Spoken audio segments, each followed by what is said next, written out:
Dua lembaga survei waktu itu maksimal 14% mengatakan Anies menang. Betul ya Pak?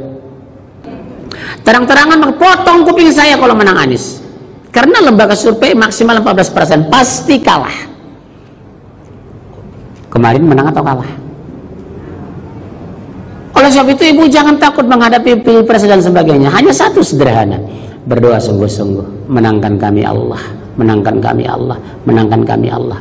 Porak-porandakan kekuatan musuh-musuh Islam ya Allah.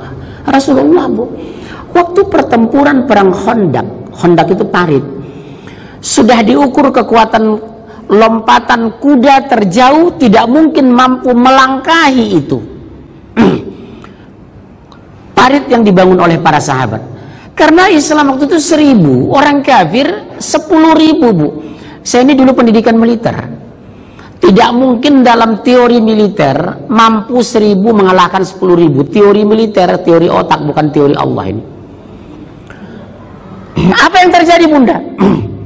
Kuda itu mampu melompati parit yang sudah melebihi ukuran yang sudah digali oleh sahabat. Gemetaran Rasulullah, berdoa dengan sungguh-sungguh. Apa doa Rasulullah? Ucapan Rasulullah yang membuat saya terdiam apa bunda? Ya Allah, jika engkau kalahkan kami dalam pertempuran ini, tidak ada lagi yang menyembahmu di muka bumi ini. Subhanallah. Doa kedua Rasulullah, turunkan angin utara ya Allah, memporak-porandakan kekuatan musuh-musuh kami. Itu ucapan Rasulullah ketika hampir kalah di perang Khandaq itu. Ya Allah, jika engkau kalahkan kami dalam pertempuran ini, tidak ada lagi yang menyembahmu di muka bumi ini. Masya Allah. Doa kedua Rasulullah, ya Allah, turunkan angin utara, memporak-porandakan kekuatan musuh-musuh kami. Ibu juga doa yang sama boleh kok. Ya Allah, turunkan angin utara menghancurkan musuh-musuh Islam di negeri kami. Insya Allah menangislah tiap malam. Mau? Siap? Ikhlas? Bu, itu doa ibu sampai April 2019. Saya tidak mengatakan ganti presiden. Kita butuh presiden baru, betul? Apa bedanya ya Pak? Doa bu sungguh-sungguh. Ya Allah, porak-porandakan kekuatan musuh-musuh kami ya Allah. Jangan permalukan kami di negeri kami. Maaf demi Allah, saya kasihan dengan sahabat saya Ustadz ini, yang dulu berjuang orang Betawi, Muhammad Husni Tamrin. Jalan Tamrin mereka kuasai. Dulu berteriak berjuang di daerah Jakarta Selatan. Sekarang Jakarta Selatan mereka kuasai.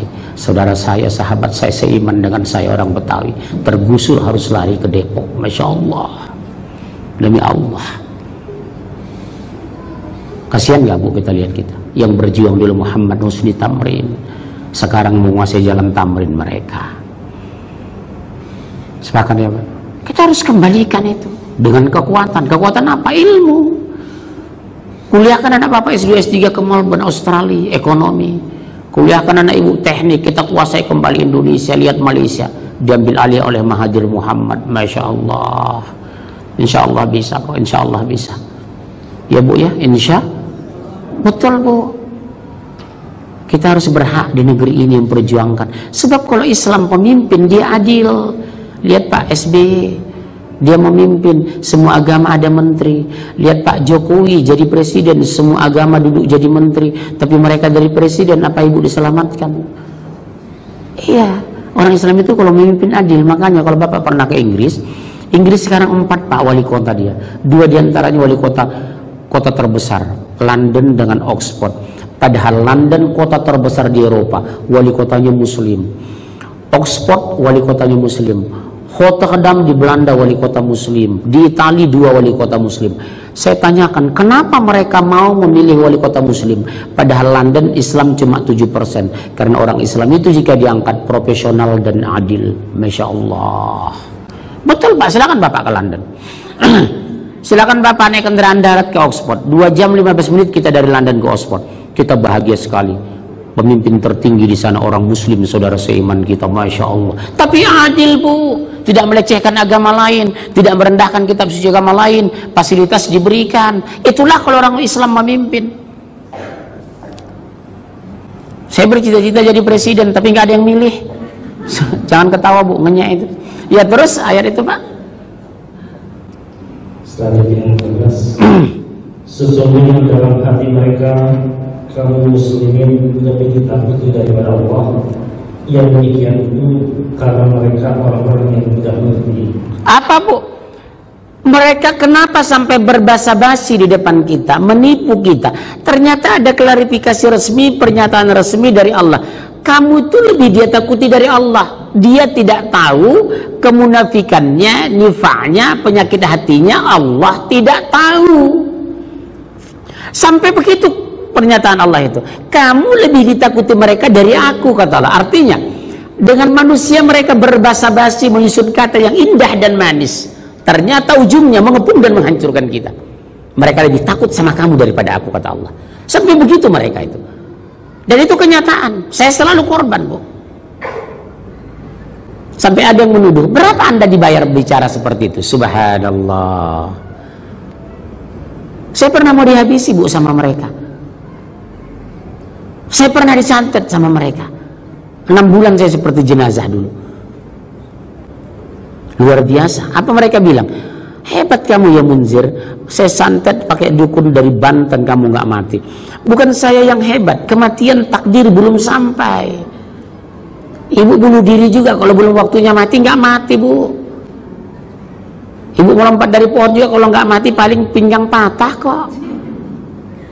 Bunuh diri itu kematian fasik loh, Bu. Mati fasik. Kalau ibu ada niat mati bunuh diri, tolong batalkan ya, Bu. Jangan. Karena kematian bukan akhir dari segalanya. Kematian awal dari sebuah pertanggungjawaban loh. Untuk apa ibu stres? Sekaya-kaya orang kain kapan, semiskin-miskin kain kapan kok. Semewah-mewah rumah 12 jam sudah dikeluarkan kok. Sekecil-kecil rumah 12 jam meninggal sudah diusir kok sama suami ibu. Maksimal ibu 14 jam kok jadi jenazah. Jam ke-15 sudah disuruh keluar dari semua. Karena sudah dimandikan, sudah mau disolatkan. Setahu saya Rasulullah sendiri tidak disolatkan di masjid sebenarnya. Umar bin Khattab meninggal gak disolatkan di masjid. Kita Indonesia semua jenazah masuk masjid. Waktu hidup aja gak pernah masuk masjid.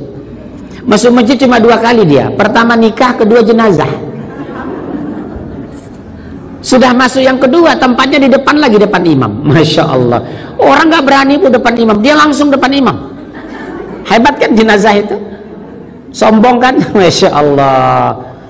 Ibu jangan ngotot ngajak orang ke masjid. Bapak juga gitu. Pak Rizal ke masjid, yuk. Ngapain ngurus saya, berangkat aja sendiri. Dalam hati, suatu saat bapak ke masjid kok. 3 hari kemudian bapak salat zuhur, diumumkan Inna lillahi wa inna ilaihi raji'un. Telah meninggal Bapak Rizal SH, MC, MSc, PSD, PHK, PKK. Kan gitu, titelnya ada 5. Langsung di depan imam, gak usah ngotot kita. Dalam hati kita, Pak Rizal, bolehlah kau bentak aku hari ini. Suatu saat kau akan kembali ke masjid, Pak. 3 hari kemudian sudah di depan imam dia. Enggak sopan lagi, tiduran depan imam. Masya Allah.